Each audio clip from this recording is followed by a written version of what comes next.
Cell 1. In this cell, we're diving into the importance of refund abuse detection for companies and the implications of not addressing this issue. Refunds can become a significant source of financial leakage, leading to direct losses not only from refunded revenue, but also from additional costs like shipping and write offs. This makes it crucial for businesses to implement robust detection strategies to minimize potential abuse. The focus here is on developing a per order risk model. This model acts as a safeguard that allows businesses to identify and prioritize the most financially risky cases for further investigation. By effectively routing only those orders deemed high risk, companies can spare legitimate customers from unnecessary scrutiny, thereby enhancing their overall experience. This approach not only helps in reducing fraud loss, but also alleviates the operational burdens that come with processing numerous refunds. Moreover, it offers better enforcement of policies, ensuring that only valid claims are approved, while simultaneously providing clearer insights into potential vulnerabilities in the refund process. An essential aspect for learners to keep in mind is the balance between risk detection and customer service. If the model is too stringent, it could alienate genuine customers, so the challenge is to fine-tune it over time.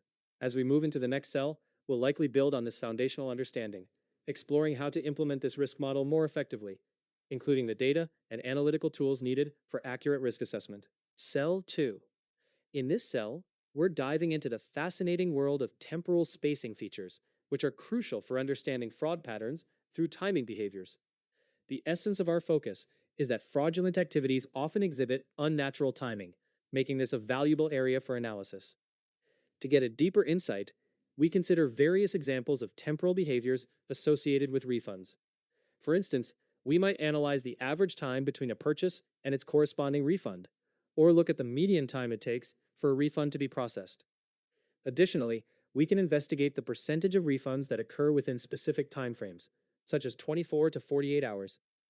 Each of these measures can provide indicators of potential fraudulent behavior, like a refund being requested almost immediately after a delivery, which often raises a red flag. Next, we transition to examining event order features, which analyze the sequence of occurrences related to refunds. For example, we may see whether a refund follows someone's very first purchase, or if it tends to happen after particularly high-value transactions. Another angle is to consider whether refunds occur right after a discount has been applied. The logic behind this is simple. To minimize scrutiny, fraudulent actors might seek to secure refunds quickly, or create patterns of refund bursts. We also take a look at behavioral drift features, comparing recent behavior to historical averages. This could involve looking at how a user's refund rate might surge within the last month versus their overall history.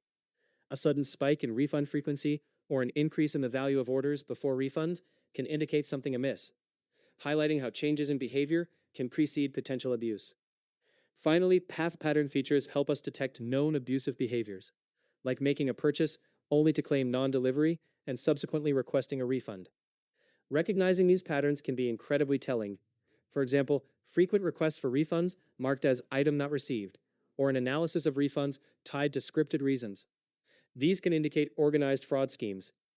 As we move forward, the next cell will likely continue this exploration by delving into specific algorithms or methods to analyze and identify these behaviors more effectively. The aim is to build a comprehensive approach to recognizing and mitigating fraudulent activities based on these insightful features. Cell 3. In this cell, we're setting up a robust framework to simulate customer behavior in an e-commerce context, particularly focusing on generating purchasing and refunding events. Understanding these patterns is essential for businesses, as they can inform inventory management, customer service approaches, and even fraud detection strategies. The process begins with defining some constants that will guide our simulations. These constants include possible refund reasons, payment methods, customer interaction channels, and product categories. They provide a diverse landscape for our generated customer profiles. We then create a data configuration class, which holds parameters like the number of customers, the span of days for the simulation, and the expected fraud rate. This establishes the foundational structure for our simulation. Next, we see the function to create individual customer profiles, where a distinction is made between regular customers and potential abusers. This is done through various probabilistic models that reflect their behaviors, such as their tendency to use certain payment methods or take advantage of promotions. For instance, abusers might have a propensity to make more returns, which is modeled through how we calculate their order intensity. The heart of the simulation lies in generating sequences of transactions and related events for each customer. This part includes using a Poisson distribution to simulate the daily order counts, which helps to incorporate genuine fluctuations in buying behavior. For each order generated, we also apply randomness to determine aspects like spending amounts and categories, ensuring that the data reflects a realistic range of possibilities. An important consideration here is handling refunds. The code mimics different behaviors and refund rates between regular customers and abusers, with the latter likely to have a much more erratic pattern of returns. It also includes the potential for a refund spree, a behavior frequently seen in fraudulent activities, which adds a layer of variability. The refund reasoning is chosen probabilistically, ensuring that it aligns with the type of customer we are simulating. As we wrap up this cell, it's clear that the groundwork for a comprehensive simulation has been laid out. This will enable us to explore the dynamics of customer behavior in more depth in the next cell. There, we will likely delve into analyzing the generated data, extracting insights that could be pivotal for decision-making in a real-world business scenario. Cell 4. In this code cell, we're focused on building a comprehensive set of features that encapsulate customer behavior regarding orders and refunds. This information is essential because it helps us understand customer satisfaction, identify patterns, and potentially flag any suspicious activities. Starting with the customer data and event data as inputs, the function filters the events into two distinct categories: orders and refunds. By aggregating these datasets, we extract valuable insights about customer purchasing behavior, such as the total number of orders, gross sales, and average order values. Similarly, for refunds, we gather metrics like the number of refunds, average refund amounts, and even the speed at which refunds are processed. These aggregates help paint a clearer picture of customer interactions.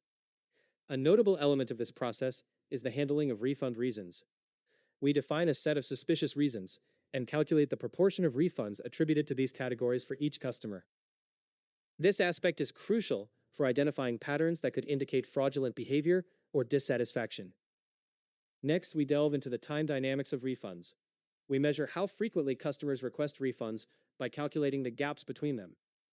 This approach helps us understand patterns of refund requests over time, particularly for those customers with multiple refunds. Additionally, we examine refund streaks within a rolling 2-week window, providing insight into more intense periods of dissatisfaction. Once all these features have been calculated, they are neatly combined with the original customer data, allowing us to create a comprehensive view that fills in necessary gaps for customers who have not had any refunds. The logic also incorporates handling of null values to ensure that our dataset remains robust.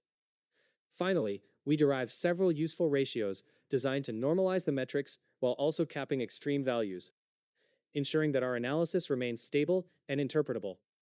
This results in a clean and informative feature set that can significantly aid in predictive modeling and analysis of customer behavior.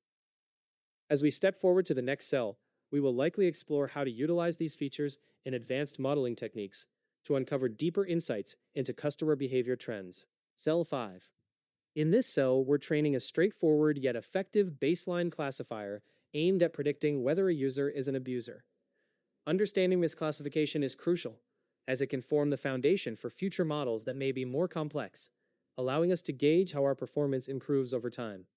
To start, we define our target variable, which indicates if a user is considered an abuser.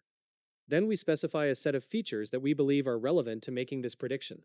These features range from metrics on orders and refunds to gaps in user behavior, providing a comprehensive view of user activities. Next, we prepare our dataset for modeling by separating our features from the target variable. After that, we use the train-test-split function to divide our data into training and testing sets, ensuring that 25% of the data is reserved for testing. The stratification is particularly important here, as it maintains the proportion of positive and negative cases across both sets, which is vital for a balanced evaluation later. The classifier we're using is wrapped within a pipeline that includes data scaling and logistic regression. Scaling the features ensures that they contribute equally to the model's performance, while logistic regression serves as a powerful yet interpretable method. Important to note is the adjustment of the class weights to balance out any potential biases in our dataset. After fitting the classifier to the training data, we compute the predicted probabilities for the test set. This allows us to evaluate the model's predictions using metrics like the ROC-AUC and the average precision score. These metrics provide insights into the model's ability to distinguish between the two classes. As we look ahead, the next cell will likely build upon this model by exploring its performance further or investigating more advanced techniques to enhance our predictions. This iterative approach will be crucial for refining our understanding and effectiveness in identifying abusive behavior. Cell 6. In this cell, we're analyzing the distribution of refund rates between two distinct groups: users who are identified as abusers and those deemed normal. This comparison is crucial because it helps us understand how refund behaviors differ across these categories and can provide insights into detecting potential fraudulent activity or unnecessary refunds. We're starting by creating a copy of our existing data frame, which ensures we maintain the original data while preparing our dataset for visualization. A new column, label, is then introduced, categorizing users into either abuser or normal based on their status. This labeling is particularly significant because it allows us to easily distinguish between the two groups in our analysis. Next, we proceed to generate a histogram to visually represent the distribution of the refund rates. By setting our x-axis to refund rate, the ratio of refunds to orders, we can clearly see the frequency of different refund rates for each category of user. The argument color specifies that bars in our histogram will be colored by user label, which enhances the visual clarity of our data. In setting the number of bins to 40 and using overlay as the bar mode, we ensure that the histograms for both abusers and normals are displayed together, allowing for direct comparison. This approach accentuates any noteworthy divergences between the two groups. The layout adjustments, including titles for the X and Y axes, as well as the overall size of the figure, are also tailored to improve readability and interpretability of the visual output. It's important to be mindful of the assumptions we're making. For instance, our definition of an abuser might be simplistic and could benefit from more nuanced criteria in a real-world scenario. Also, understanding the context of refund rates is essential because a high refund rate doesn't always indicate abuse. It could reflect genuine customer concerns as well. As we prepare to proceed to the next cell, we'll likely delve deeper into interpreting these results and possibly explore the relationships between these refund behaviors and other customer attributes. This will ultimately provide a more comprehensive understanding of our user base and inform potential strategies for managing refunds more effectively. Cell 7. In this cell, we're visualizing the maximum number of refunds processed within any 14-day window, a metric we're referring to as the burstiness signal. This visualization is crucial because it helps us understand patterns in customer behavior, specifically how refunds may spike during certain periods. Here, we utilize a box plot to depict our data, plotting refund counts against different categories labeled in our dataset. The beauty of a box plot lies in its ability to highlight the median, quartiles, and any potential outliers in our refund data, which can illuminate patterns that might not be immediately apparent from raw numbers alone.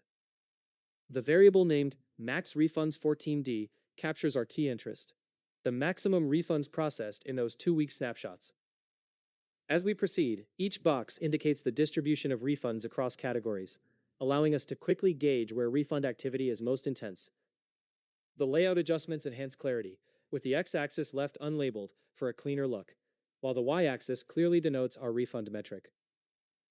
The choice to include all points is insightful, as it offers a richer understanding of the data distribution by showing individual data points, rather than just aggregated measures. It's essential to remain mindful of assumptions in our analysis. The interpretation of this burstiness can vary. Factors like seasonality, promotional periods, or shifts in consumer sentiment can all impact refund patterns. Understanding these underlying factors is vital to drawing accurate conclusions from our visualization.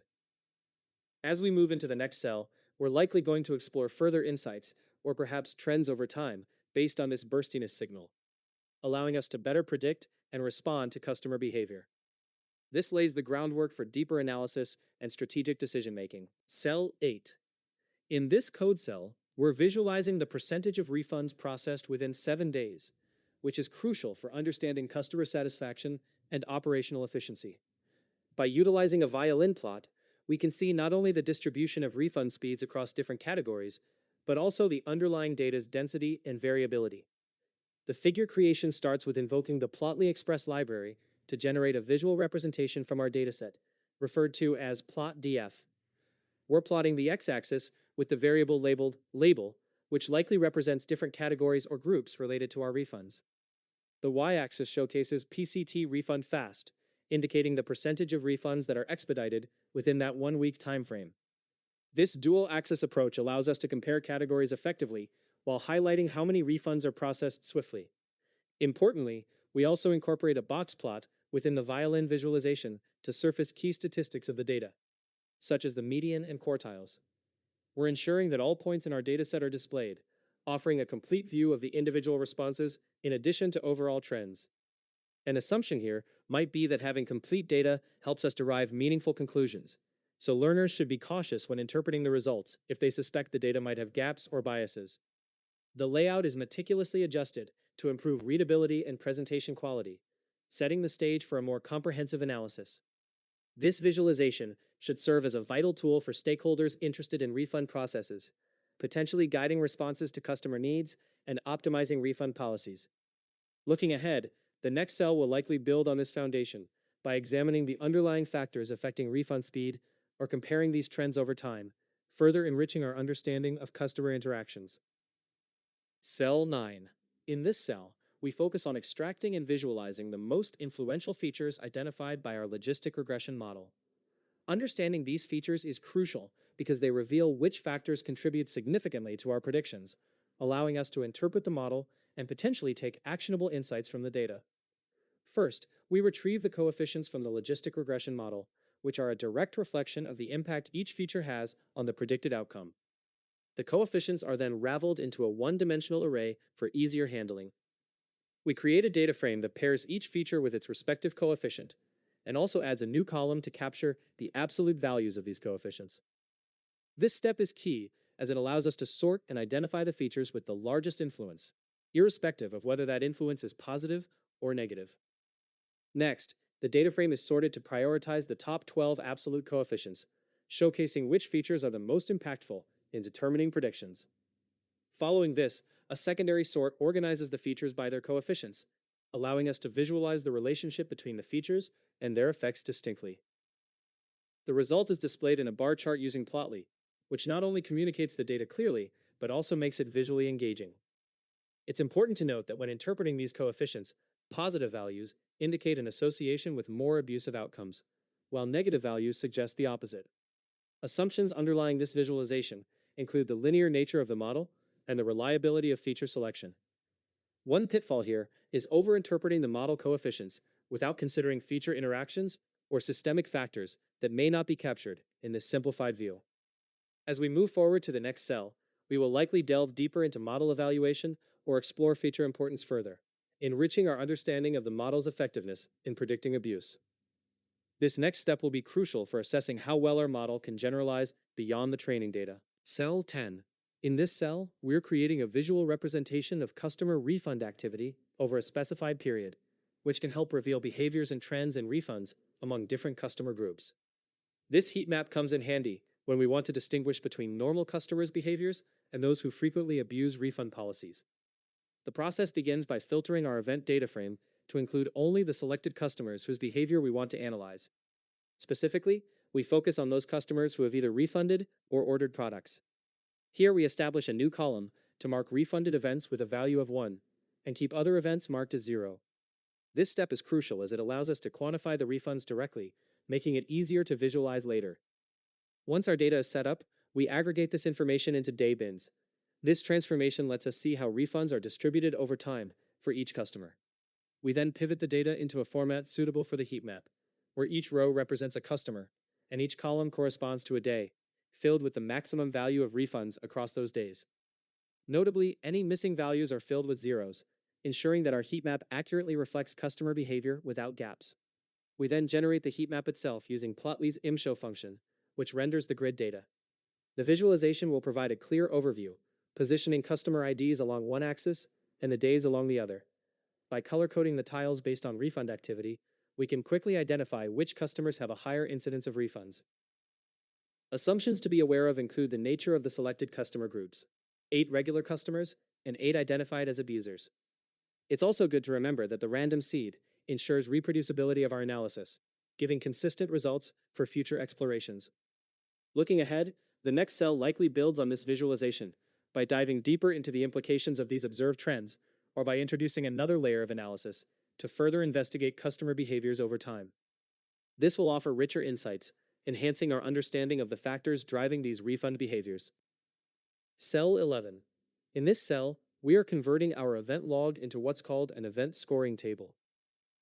This is crucial because it helps us quantify the likelihood of fraudulent refund behavior, enabling informed decisions for each order or return processed. With a clear structure in place, we can better decide whether to auto-approve a refund, hold it for review, deny it, or delay shipment based on that prediction. To achieve this, we start by cleaning up the dataset. The initial steps involve ensuring that our event days are in the right format and handling any missing refund amounts or promotional flags. By normalizing missing values, we keep our dataset robust and ready for analysis. Next, we create flags to distinguish between orders and refunds. This differentiation is essential for assessing customer behavior accurately. We also calculate account age in days, which provides context about how long a customer has been engaged with us. This can reveal interesting trends regarding new customers versus those with a longer history. As we build out the scoring model, we look at lifetime counts of orders and refunds to develop metrics that help us understand each customer's activity. By using cumulative sums and shifting our calculations to avoid leakage, we create a more realistic picture of each customer's past behavior. One pivotal aspect of our analysis is the rolling refunds in the last 30 days. This step allows us to assess recent refund trends without mixing in current data that could skew our understanding. By implementing a function to calculate these refunds precisely, we maintain the integrity of our dataset. Additionally, we establish a simple abuse label based on heuristics. This grants us a first pass at identifying potentially fraudulent behavior without the need for existing flags. By evaluating quick refunds combined with high amounts or a spike in recent refund requests, we can relatively easily flag troublesome transactions. Finally, we create a focus table that consists solely of refund events, simplifying our data for further modeling. The result is a clean dataset with one row per refund decision event, primed for analysis and machine learning applications. Looking ahead, the next cell is likely going to build on this comprehensive scoring structure, enabling us to delve deeper into predictive modeling. Cell 12. In this cell, we're training a model that predicts refund abuse events using a carefully selected set of features. This task matters because understanding the likelihood of abuse allows businesses to implement more effective strategies in reducing losses and improving customer experience. The code begins by defining the target variable, which in this case is abuse. It then identifies a set of feature columns that can help in predicting this outcome. Specifically, we have a mix of numerical features like the refund amount and account age, as well as categorical features such as category and payment method. The decision to separate these into categories allows us to appropriately pre-process them later in the pipeline. Next, we define a pre-processing step using column transformer, where categorical features undergo one-hot encoding. This step creates binary columns for each category, making it easier for the model to interpret these features without assuming any ordinal relationship. Meanwhile, numerical features are passed through unchanged. The core of the model structure is set up with a pipeline that organizes the pre-processing and the model itself, using a hist gradient boosting classifier, known for its efficiency and capability to handle various feature types. Before we split our dataset, we check whether both classes of the target variable exist to allow for stratified sampling. This helps ensure that our training and test sets maintain the same proportional representation of the classes. We split the data into training and testing sets, fitting the model on the training data. After fitting, we obtain predicted probabilities for the test set and calculate performance metrics like ROC-AUC and average precision score. These metrics are crucial for evaluating how well the model distinguishes between abusive and non-abusive events. Lastly, we add a new column to our original dataset to capture the predicted probability of abuse for each event. This allows for quick insights into potentially problematic transactions. Displaying both the head and tail of the data frame gives us a glimpse into the model's outputs alongside the relevant features. Looking ahead, the next cell is likely to delve into refining this model or applying additional evaluations or visualizations to understand its performance in greater depth. Cell 13. In this cell, we're setting up a system to determine appropriate actions for refund requests based on their risk assessments. By analyzing the probability of abuse and the expected loss from each refund, we can automate decisions to either approve, deny, or route requests for further review. This step is crucial because it helps streamline the processing of refunds, ensuring efficiency while minimizing potential fraud. The logic of this process starts with calculating two key variables: the expected loss, which is derived from the probability of abuse, and the refund amount. This calculation gives us a clearer picture of the financial risk associated with each request.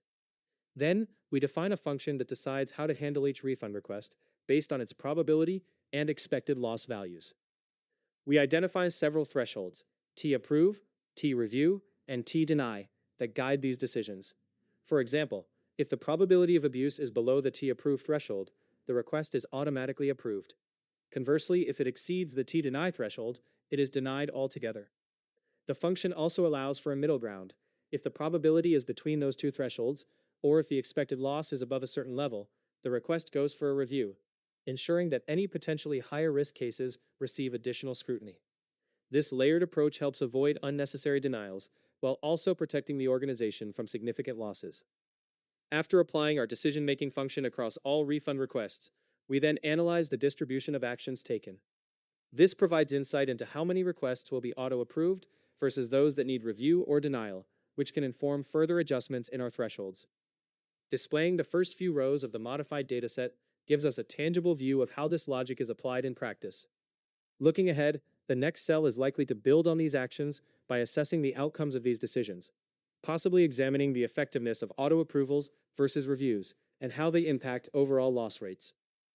This will ensure that we continually refine and improve our refund decision-making process. Cell 14. In this cell, we're focusing on identifying the 10 most suspicious refunds from our dataset, which is crucial for detecting potential fraud and taking appropriate actions. By analyzing these refunds, we can better understand patterns of abuse that may exist in the transaction data, allowing for enhanced risk management strategies in the future. The process begins with sorting the refund events based on a calculated probability of abuse, represented by the variable p-abuse. This value helps us gauge how likely it is that a specific refund is fraudulent.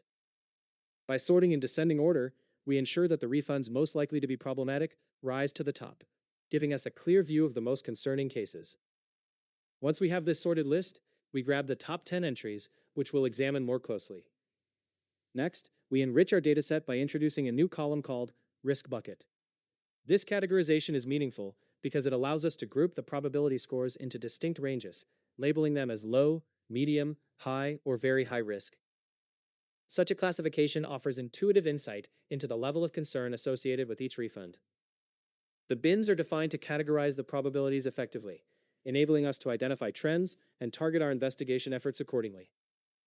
After this categorization, we compile a selection of key variables to display. This includes customer ID, event day, order ID, refund amount, refund reason, days to refund, and the number of refunds in the last 30 days, alongside our calculated risk probability and the associated risk category.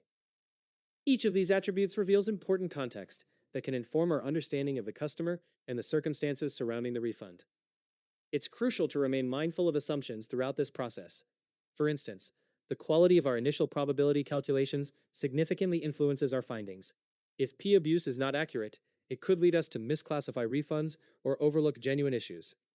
Similarly, understanding the limitations of our dataset, like temporal factors or customer behaviors, can help mitigate pitfalls in our analysis. Looking forward, the next cell is likely to delve deeper into the implications of these findings by examining potential patterns or trends in the data, allowing us to build a comprehensive understanding of refund behaviors. This step is essential for informing our future strategies for risk assessment and fraud detection. Cell 15. In this cell, we're taking our predicted probabilities of abuse and leveraging them to make decisions regarding refunds.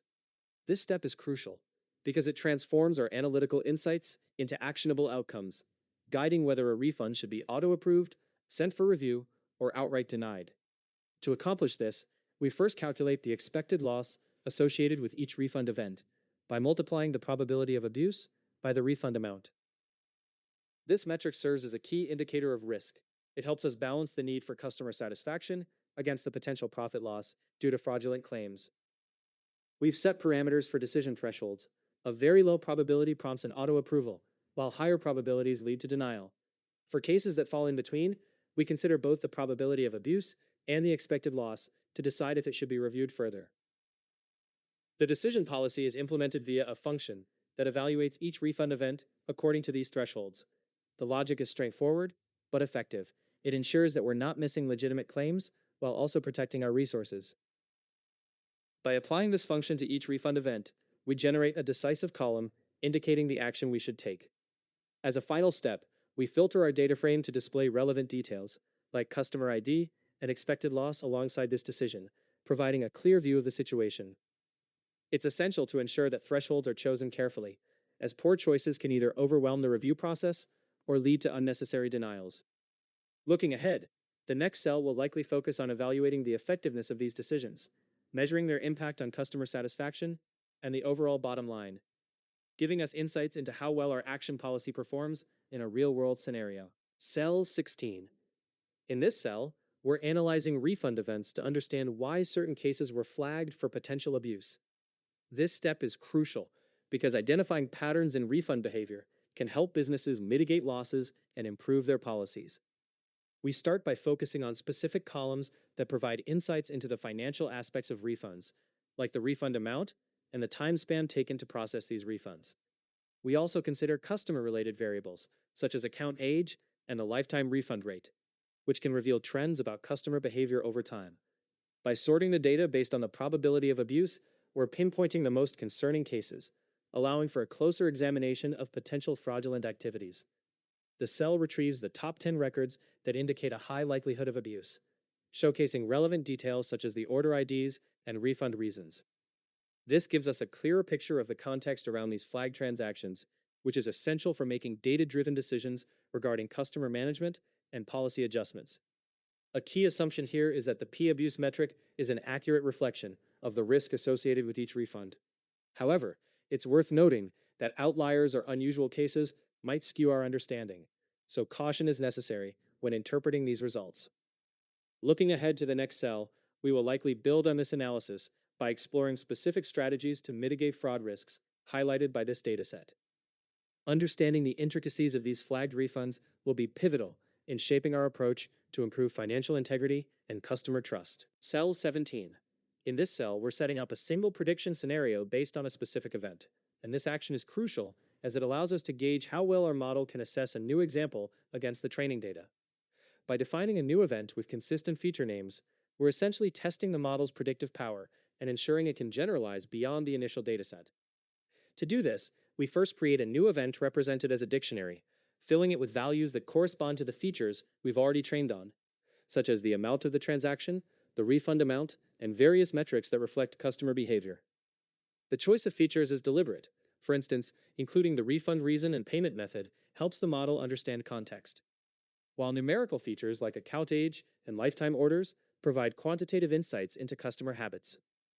Once we create this event, we convert it into a pandas data frame, which serves as the input format our model expects. It's important to ensure that this data frame has the same columns as the ones used during the training phase, which helps maintain consistency and integrity in our predictions. Next, we use the model to predict two things: the probability of abuse, indicated as P-abuse, and the predicted class. The output probability gives us a sense of the confidence the model has in its prediction, while the predicted class tells us whether it sees this event as potentially problematic or not. Both outputs are then rounded and printed for clarity. One potential pitfall to watch out for involves the accuracy of our input data.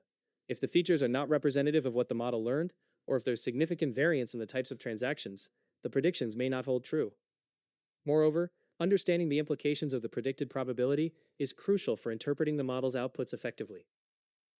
As we move forward to the next cell, we will likely explore how to take these predictions further, perhaps by evaluating their effectiveness or integrating them into a broader decision-making process, which will enrich our understanding of how this model operates in real-world scenarios. Cell 18. In this cell, we're focusing on predicting outcomes for multiple events simultaneously, which is essential for efficiently assessing risks or tendencies within a dataset. The idea is to gauge whether certain transactions are likely to be abusive or fraudulent by analyzing specific features associated with each transaction, and we're leveraging a classifier for this purpose. The cell starts by defining a list of new events, each represented as a dictionary, containing various attributes like transaction amount, refund details, account age, and refund history. These attributes are crucial because they provide insight into the transaction's context. For example, The first event reflects typical behavior with a low refund amount and a stable account age, while the second event raises red flags with a high refund rate and very recent account activity. This contrast highlights how different attributes can signal potential issues. Next, we convert these events into a data frame that structures our features clearly, readying them as input for the classifier. The classifier, which we've previously trained, will then estimate the probabilities that each transaction could be abusive or fraudulent. Here, we extract those probabilities specifically for the positive class, indicating potential abuse, as we're particularly interested in those risks. A crucial part of the logic here is the threshold value of 0.5, which we use to make a binary decision. If the predicted probability meets or exceeds this threshold, we label the transaction as potentially abusive. This binary decision-making allows stakeholders to quickly identify which transactions should be escalated for further review. After running the classifier, we create an output data frame, which not only retains the original transaction data, but also appends new columns, one for the probability of abuse and another for the predicted classification. This enriched output provides a comprehensive view, enabling decision-makers to easily interpret the results. As we look ahead to the next cell, we can expect to delve deeper into interpreting these predictions and possibly discussing how to refine the model or enhance feature selection to improve accuracy in future scenarios. This continuous improvement is key to effectively managing risks in real-world applications. Cell 19. In this cell, we're establishing a decision-making framework that relies on predicted probabilities to determine appropriate actions for different cases. This is crucial as it allows us to automatically categorize cases into actions such as approval, review, or denial based on the likelihood of abuse, streamlining our process. The function policy action takes in a predicted probability, along with two threshold values for review and denial. The logic here is straightforward. If the predicted probability meets or exceeds the denial threshold, the action deemed appropriate is deny or delay. If it falls between the review and denial thresholds, the case is routed for review. If the probability is below the review threshold, the case can be automatically approved. This structured approach ensures that our decision-making is both systematic and transparent. In this cell, the workflow begins by creating a copy of the dataset, xnew. We then generate a new column titled p-abuse, which captures the predicted probabilities of abuse based on our classification model. Next, we apply the policy action function to these probabilities, effectively mapping them to the corresponding actions. This is done using the apply method, which allows us to evaluate each probability in the context of the defined thresholds. It's important to highlight that our thresholds can significantly influence the outcomes, and careful consideration should be given when setting them. A learner should be mindful of the implications that come with adjusting these thresholds, as they can impact false positives and negatives in our classifications. Finally, the output includes the probabilities of abuse, alongside their respective actions and relevant feature columns. This provides a comprehensive view of our predictions and the decisions made based on them. As we move forward, the next cell will likely build on these results, possibly incorporating a more in-depth analysis of the outcomes or adjustments to improve our decision-making process. Cell 20. In this cell, we're diving into a key architectural overview of a real-time system designed to predict return abuse, which is critical for businesses aiming to reduce losses and enhance their operational efficiency. The concept here revolves around creating a robust, streaming scoring service that can handle incoming data effectively while providing actionable insights. The first aspect to consider is the feature store, which involves storing customer metrics that are continuously updated with each event, leveraging technologies like Redis, DynamoDB, or BigQuery, along with caching mechanisms. This is essential because having access to real-time data allows the system to respond promptly to potential return abuse incidents. Next, we have the model service built using FastAPI, which acts as a bridge between the incoming order events and the predictive modeling. The service takes in an order event formatted as JSON and outputs probabilities related to potential abuse, recommended actions to mitigate the risk, and even explanatory fields that clarify the model's predictions. This not only aids in real-time decision-making, but also increases transparency, helping users understand the rationale behind the suggestions.